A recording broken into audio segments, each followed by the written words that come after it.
अस्सलाम वालेकुम बच्चों, कैसे हैं आप। आज का हमारे सबक का उन्वान है फीसद की कसरे इशारिया और कसरे आम में तब्दीली। हमारे पास सवाल है 27%।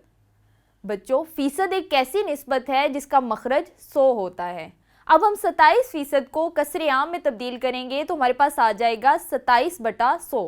जब हम फीसद को ख़त्म करेंगे तो हमारे पास मखरज में आ जाएगा 100।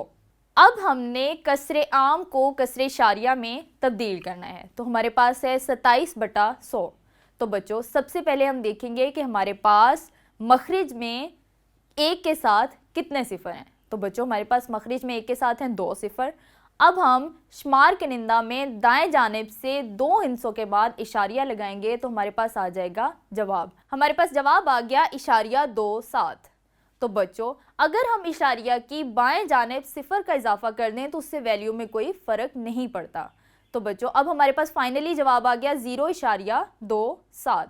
उम्मीद है आज का लेसन आपको बहुत अच्छे से समझ आ गया होगा। अपना ख्याल रखिएगा। अल्लाह हाफ़िज़।